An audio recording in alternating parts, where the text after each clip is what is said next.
Crawl up there at that point. I'm just gonna leave this record. I don't know if he'll pick it up or not.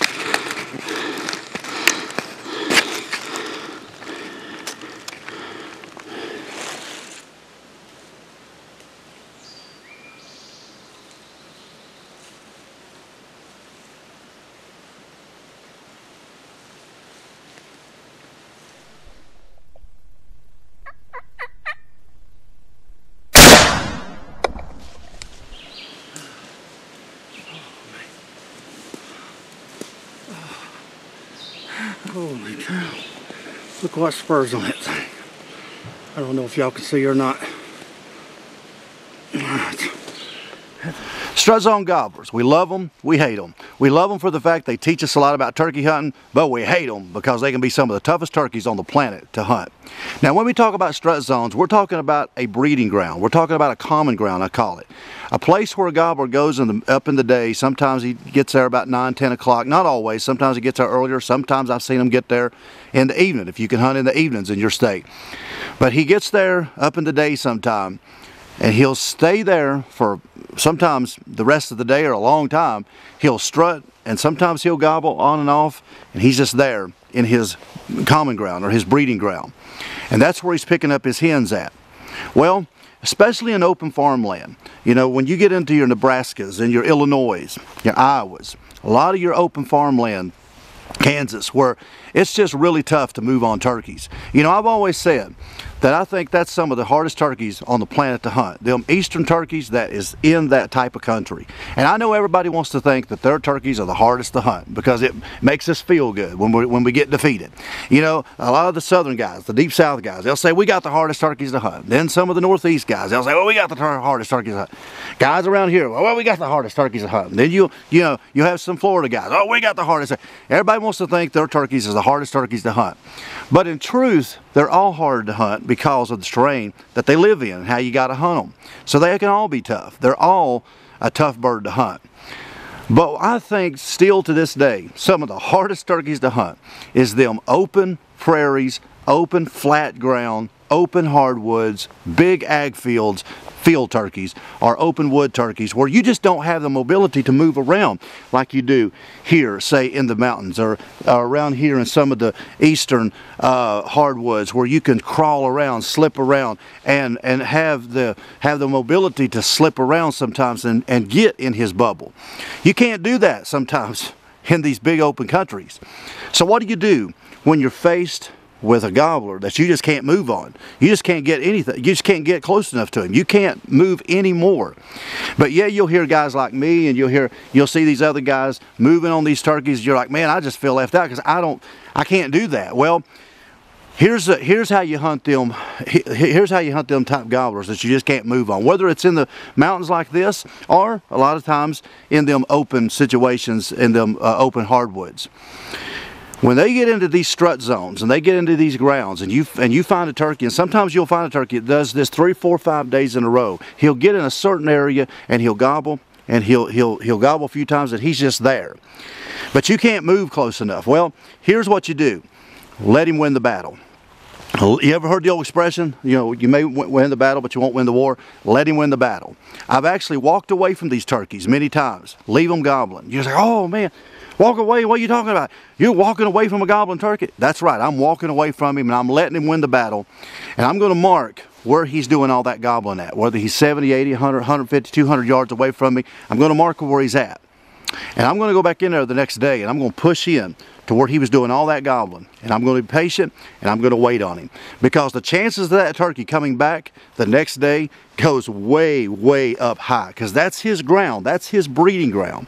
So I'm going to get in there and I'm going to wait on him and be patient. Sometimes he'll come in right off the roost. Once he hears you up there doing some soft calling, once he hears that hen that he thinks up in his breeding ground, if he's roosted 75, 80, 100, 150 yards away, many times that's about where they're at. If he hears you in there calling, sometimes he'll fly off the roost and come straight to you and you'll be done early.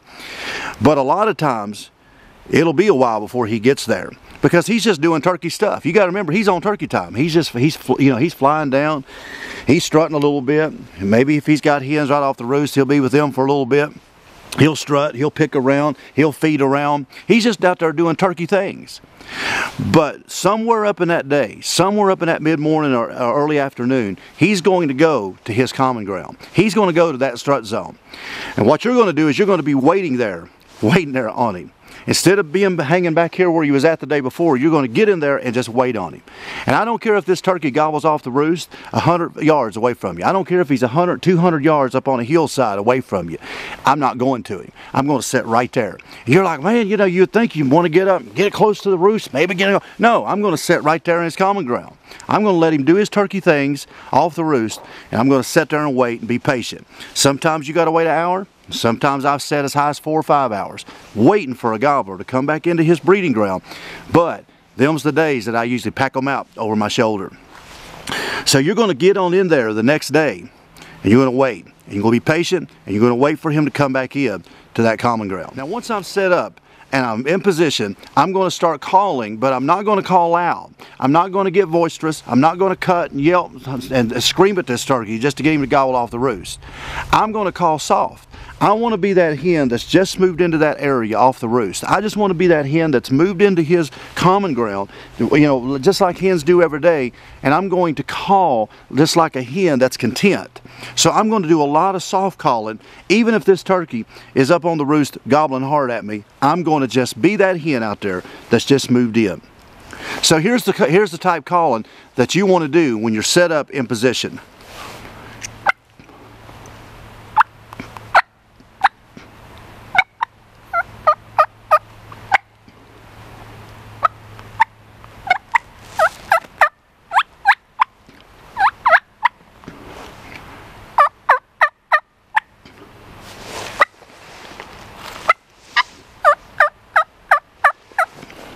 If you have 2 calls with you, say if you have my little sly box or you have another call like a slate call or something, sound like 2 hens.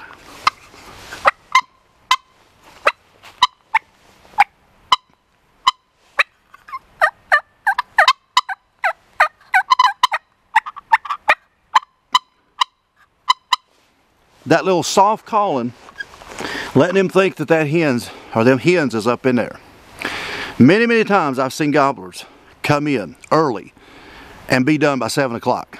And I've seen them, come in there mid-morning, late afternoon, but me be sitting there all that time waiting on them and me be packing him out. So no matter how long you have to wait in his breeding ground, it's worth it to sit there and wait where he was doing all that gobbling at.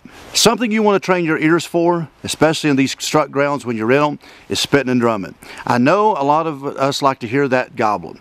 We like to hear him gobble.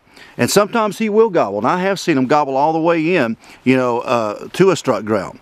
But a lot of times, especially on older turkeys and high pressure turkeys, you're not going to hear as much gobbling. But you will hear that spitting and drumming. So when you're setting up in these common grounds, you want to listen and have your ears kind of tuned out there 60, 70, 80 yards for that spitting and drumming, because a lot of times that's what you're going to hear. That way you're not taken by surprise when he just pops up out of nowhere. And that way you're sitting there and you're waiting, and he's not going to show up way over here. He's not going to show up way out here out of surprise, and you can't move.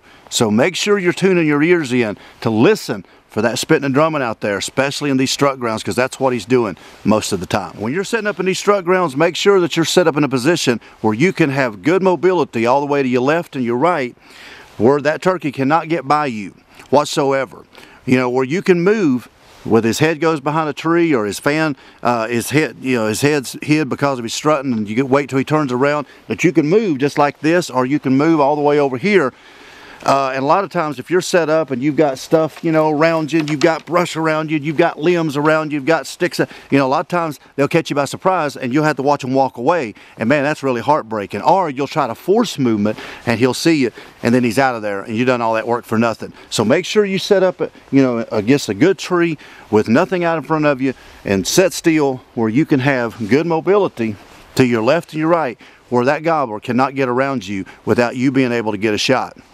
Strut grounds can be a tremendous way of letting him win the battle for the day, but going back the next day and winning the war. It can be a tremendous tactic, and I've done it so many times over the years, and it really will help you, especially, like I said, in that open country where it's really hard to get on turkeys and move. Get in there and call real soft. Get in there where he was doing all that gobbling the day before. Man, you can't beat these strut ground gobblers. So just another way that you can be successful this coming season, especially when you're hunting places where you don't have the access to move a whole lot. Get in there this spring and hunt them strut zones when you find them, and I'll tell you what, you will be more successful this coming turkey season.